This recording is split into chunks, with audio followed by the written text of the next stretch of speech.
तो क्या बोलते हैं यूट्यूब की पब्लिक, दिस इज शान Singh Rajput your friend enemy explainer. तो जैसा कि हमने पिछले एपिसोड में देखा था कि मू क्विंसियान अचानक से झाओ फेंग को बचाने के लिए आ जाती है, जिसे वो उस लैंड बीच से झाओ फेंग को तो बचा लेती है, लेकिन खुद ही उस लैंड बीच से मारी जाने वाली होती है। उसी समय हमारे हीरो की एंट्री हो जाती है, जो उस लैंड बीच को मू क्विंसियान पर अटैक करने से रोक देता है। तो यहीं से इस एपिसोड की स्टार्टिंग होती है, जहां झाओ फेंग अपनी स्वॉर्ड निकालकर उस 3 हेडेड लायन से फाइट करने के लिए रेडी होता है। अब अचानक से झाओ फेंग को उसकी जान बचाते हुए देखकर मू क्विंसियान सरप्राइज हो जाती है। तभी वो 3 हेडेड लायन झाओ फेंग पर अटैक करने के लिए उसका पीछा करने लगता है, जिसे देखकर झाओ फेंग भागने लगता है। और वहीं अब हमें दिखाया जाता है कि वो 3 हेडेड लायन झाओ फेंग पर बार बार अटैक करने की कोशिश कर रहा होता है, जिसे झाओ फेंग बड़ी मुश्किल से किसी तरह उसके हर अटैक को डॉज कर पा रहा होता है। जिसके बाद झाओ फेंग उस 3 हेडेड लायन बीस्ट से भागते भागते कुछ दूरी बना लेता है और फिर अपने स्वॉर्ड से काफी सारे उसके ऊपर स्लैश अटैक कर देता है, जो अटैक जाकर सीधे उस लायन बीस्ट से टकराते हैं। लेकिन उन स्लैश अटैक से उस लायन बीस्ट को चोट लगना तो दूर, उसके फर पर एक स्क्रैच तक नहीं आता,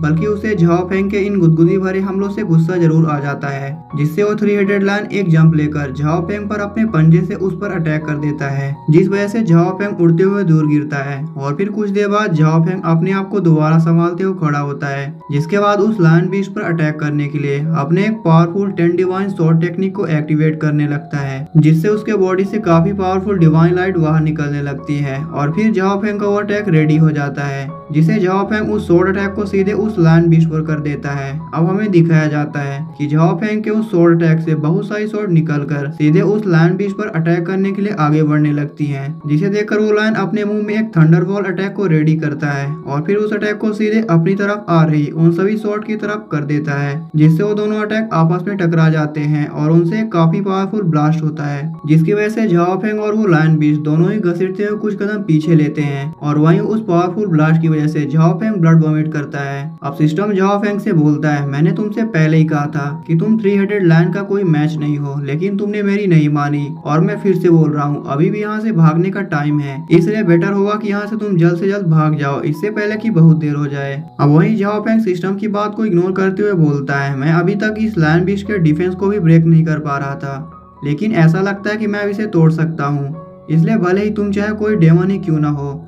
आज तुम्हें मेरे हाथों से मरने से कोई नहीं बचा सकता है। और ये बोलकर उस लायन बीस्ट से फाइट करने के लिए आगे बढ़ जाता है, जिसे वहीं पीछे जमीन पर लेटी मू क्विंसियान झाओ फेंग की बात को सुन लेती है, जिसे सुनकर वो अपने आप से बोलती है, वो सच में मुझे बचाने की कोशिश कर रहा है। जिसके बाद हमें दिखाया जाता है कि झाओ फेंग उस लायन बीस्ट के पास पहुंचकर उस पर अपने स्वॉर्ड से अटैक कर देता है, जिससे उस लायन बीस्ट को कुछ नहीं होता, लेकिन उसका गुस्सा जरूर सातवें आसमान पर पहुंच जाता है, जिससे वो झाओ फेंग पर अपने एक पंजे से अटैक करता है। लेकिन झाओ फेंग बड़े आराम से उस अटैक को डॉज कर लेता है, फिर एक जंप लेकर आकाश में आ जाता है, जिसके बाद फिर से अपने एक स्वॉर्ड टेक्निक को एक्टिवेट करता है, जिससे उसके पूरे बॉडी से डिवाइन लाइट बाहर निकलने लगती है। और फिर झाओ फेंग अपने स्वॉर्ड से उस लायन बीस्ट पर फिर से काफी पावरफुल अटैक करता है, जिससे झाओ फेंग की वो स्वॉर्ड जाकर उस लायन बीस्ट से टकराती है। लेकिन वो लायन बीस्ट झाओ फेंग को अपने हॉर्न से उछाल के दूर फेंक देता है, जिससे झाओ फेंग उड़ते हुए कुछ दूर गिरता है। लेकिन झाओ फेंग फिर से अपनी स्वॉर्ड उठाकर उस लायन बीस्ट से फाइट करने चला जाता है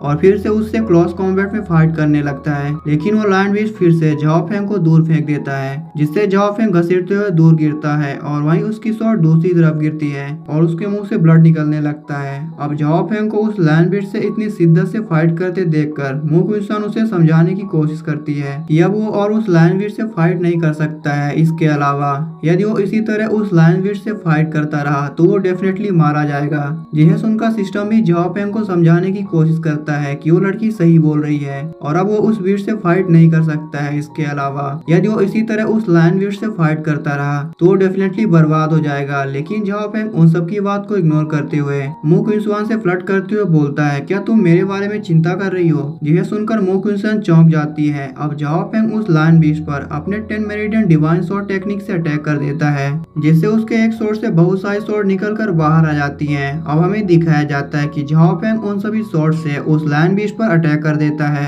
लेकिन वो लायन बिस्ट उन सभी शॉट को केवल अपने एक पंजे से ब्लॉक कर देता है, जिससे झाओ फेंग की वो सभी शॉट और झाओ फेंग दोनों ही उड़ते हुए दूर गिरते हैं, जिसकी वजह से झाओ फेंग फिर से ब्लड वॉमिट करता है और फिर उस लायन बिस्ट को कोसते हुए बोलता है, डैम इट, मेरी पूरी पावर खत्म होती जा रही है, लेकिन कोई बात नहीं, मुझे मारना इतना आसान नहीं होगा। जिसके बाद हमें दिखाया जाता है कि धीरे धीरे करके वो लायन बिस्ट झाओ फेंग के पास आ जाता है और उसको हमेशा के लिए खत्म करने के लिए अपने मुंह में एक काफी पावरफुल थंडर बॉल इकट्ठा करने लगता है, जिसे देखकर सिस्टम अपनी आंखें बंद करते हुए बोलता है, सब खत्म हो गया, झाओ फेंग सच में मरने वाला है। और अब वहीं ये सब देखकर मू कुनसन झाओ फेंग को जल्दी से वहां से भागने के लिए बोलती है, लेकिन झाओ फेंग उसी समय तुरंत अपना हिडन ट्रम्प कार्ड बाहर निकालता है और उसे धीरे धीरे करके एक्टिवेट करने लगता है, जहां वो अपनी डिवाइन स्वॉर्ड और फायर कंट्रोल टेक्निक को आपस में मर्ज करके उससे एक फ्यूजन टेक्निक को एक्टिवेट करने लगता है, जिससे उसके चारों तरफ एक काफी पावरफुल ऑरा फैलने लगता है और फिर एक काफी ह्यूज और पावरफुल शॉट प्रकट होती है, जो उस लायन बीस्ट पर अटैक करने के लिए सीधे उसके तरफ आगे बढ़ने लगती है और फिर उस लायन बीस्ट से टकरा जाती है, जिससे काफी पावरफुल ब्लास्ट होता है और उस ब्लास्ट से चारों तरफ काफी पावरफुल एनर्जी वेव्स फैल जाती हैं। अब हमें उस लायन बीस्ट को दिखाया जाता है जो कि उस अटैक से मर चुका होता है और फिर धीरे धीरे करके उस लायन बीस्ट की बॉडी गायब हो जाती है और उसके बॉडी से एक पिल बाहर निकलती है, जिसे झाओ फेंग अपने हाथ में ले लेता है और फिर एक राहत की सांस लेते हुए बोलता है, मैंने सच में कर दिखाया। अब सिस्टम झाओ फेंग के उस फ्यूजन टेक्निक को देखकर उससे इम्प्रेस्ड होते हुए बोलता है, वाह, सिस्टम का ये फंक्शन सच में बहुत ही औसम है, जो कि किसी की पावर को कुछ समय के लिए एक ही झटके में 10 गुना बढ़ा सकता है। इसलिए इस बच्चे ने इस पावर को कैसे रियलाइज किया। अब वही मू कुनसन भी एक राहत की सांस लेते हुए बोलती है, आखिर उसने सच में कर दिखाया, और ये बोलकर वही बेहोश हो जाती है। जिसके बाद सिस्टम सरप्राइज होते हुए बोलता है, अपने लेवल के इतने ऊपर के सुपर मॉन्स्टर को मारने से झाओ फेंग की पावर सच में कितनी ज्यादा बढ़ जाएगी। अब हमें दिखाया जाता है कि झाओ फेंग की पावर धीरे धीरे करके बढ़ने लगती है, जिससे वो 8 स्टार बैरियर के लेवल में पहुंच जाता है, जिसे देखकर सिस्टम झाओ फेंग को बताता है कि सुपर मॉन्स्टर को मारकर उसकी पावर सच में जल्द से जल्द बढ़ सकती है। और अब झाओ फेंग के लेवल अप करने की वजह से उसकी सारी इंजरीज भी ठीक हो जाती हैं। अब झाओ फेंग सिस्टम को पकड़कर उस गैनोडर्मा मशरूम के पास ले जाता है और फिर उस बचे हुए गैनोडर्मा मशरूम को उठाकर सिस्टम के हाथ को पकड़ाते हुए बोलता है कि सिस्टम जल्द से जल्द उसे इस गैनोडर्मा मशरूम के बदले मेरिट पॉइंट्स में एक्सचेंज करे। जिसके बाद सिस्टम उस गैनोडर्मा मशरूम को एब्जॉर्ब करते हुए झाओ फेंग को बताता है कि उसे इस गैनोडर्मा मशरूम के बदले 903 पॉइंट्स मिलते हैं। तभी सिस्टम को कुछ याद आता है, जिससे वो झाओ फेंग से बोलता है कि उसे अभी कुछ देर पहले ही 3 हेडेड लायन बीस्ट का 20 स्कोर मिला था, उसे वो जल्दी से सिस्टम को दे दे, जिसके बदले सिस्टम उसे काफी ज्यादा मेरिट पॉइंट देगा। जिस पर झाओ फेंग सिस्टम को अपने से दूर करते हुए बोलता है कि क्या सिस्टम को लगता है कि वो सच में पागल है। इसके अलावा उसने पहले ही रिसर्च किया था कि उस 20 स्कोर के बदले बहुत सारे उन रैंडम बॉक्सेस को एक्सचेंज किया जा सकता है। झाओ फेंग भी लाइक, मुझे उस 20 स्कोर को कुछ मेरिट पॉइंट्स के रूप में एक्सचेंज करके चूना लगाने की सोच रहे हो, जो कि असंभव है। अब झाओ फेंग अपनी बात को आगे कंटिन्यू करते हुए बोलता है, तुम मेरे से मिडिल वैन वन के प्रॉफिट कमाना चाहते हो, ये असंभव है। जिसे सुनकर सिस्टम स्नोट करता है। अब झाओ फेंग को और सिस्टम को उस लड़की के पास दिखाया जाता है, जिसे देखकर झाओ फेंग सिस्टम से बोलता है कि ये लड़की उसको बचाने की वजह से खतरे में पड़ गई, इसलिए मुझे उसे बचाने का कोई तरीका ढूंढना होगा। और ये बोलकर उसे अपने गोद में उठाकर उसकी पल्स रेट चेक करने लगता है, जो कि बहुत ही क्रिटिकल होती है। अब झाओ फेंग फिर से उस लड़की को वापस जमीन पर रखते हुए सिस्टम से बोलता है कि वो उसके कुछ मेरिट पॉइंट्स को मेडिसिन के रूप में एक्सचेंज करके उसे कुछ मेडिसिन दे दे, जिससे वो इस लड़की को बचा सके। जिसे सुनकर सिस्टम हाँ बोलता है और फिर खुश होते हुए अपने मन में सोचता है, जब तुम्हारे पास पर्याप्त मेरिट पॉइंट्स नहीं होंगे तो तुम्हें मजबूरी में उस लायन बीस्ट के स्पिरिट कोर को मुझसे एक्सचेंज करना होगा। उस वक्त मैं सबका हिसाब किताब बराबर कर लूंगा और तुम्हारे 10,000 मेरिट पॉइंट के बदले ही मैं अपने उस पर्पल गोल्ड रैंडम बॉक्स को एक्सचेंज करूंगा। सिस्टम भी लाइक, मैंने तुम्हें पहले से ही लूटने की पूरी तैयारी कर रखी है, इसलिए तुम चाह के भी मुझसे बच के भाग नहीं पाओगे। और फिर अपने सामने एक रैंडम बॉक्स को लाते हुए झाओ फेंग को बताता है कि यदि वो इस बॉक्स को ओपन करता है तो एक चांस है कि उसे एक बोन रीजनरेशन पिल मिल सकती है,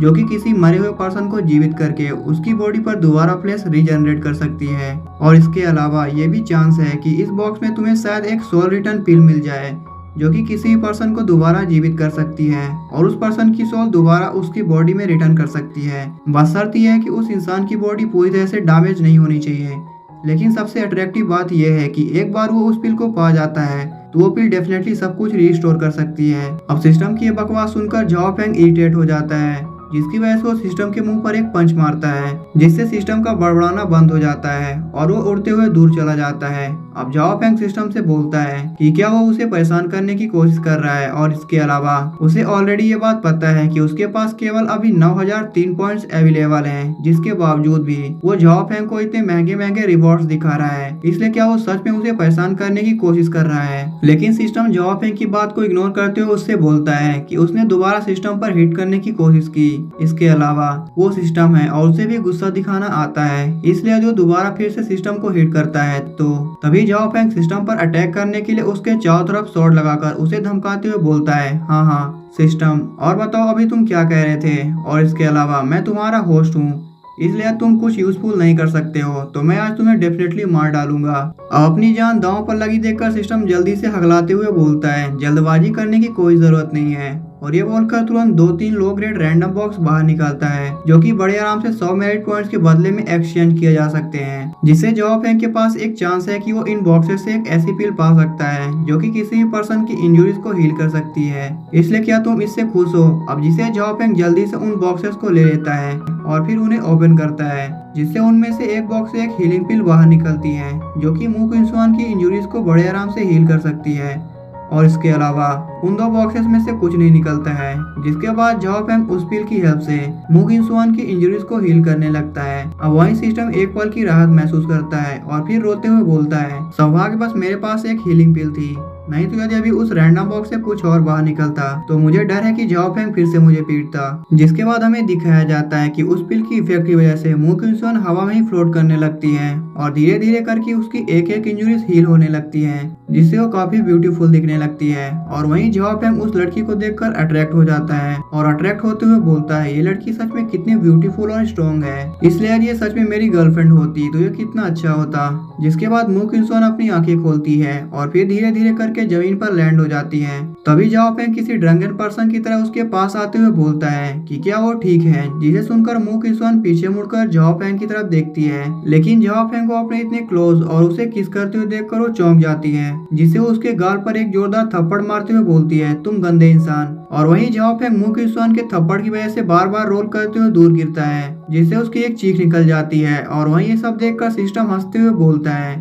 मुझे मारने की तुम्हें यही सजा मिलनी चाहिए। अब वहीं मू क्विंसुआन सरप्राइज होते हुए अपनी इंजुरीज को देखती है, जो कि अपने आप ही हील हो चुकी होती है, जिसे देखकर वो गेस करते हुए बोलती है कि क्या इसका मतलब ये हुआ कि मेरी सभी इंजुरीज को उसने हील किया है। जिसके बाद हमें जाओ फेंग को दिखाया जाता है, जो कि दर्द की वजह से चिल्ला चिल्लाकर भगवान का नाम ले रहा होता है। तभी मू क्विंसुआन की नजर जाओ फेंग की तरफ पड़ती है, जिसे देखकर उसे याद आता है कि उसने ही अभी कुछ देर पहले उसकी जान बचाई थी। और यहीं पर यह एपिसोड खत्म हो जाता है। Anyway guys, thanks for watching.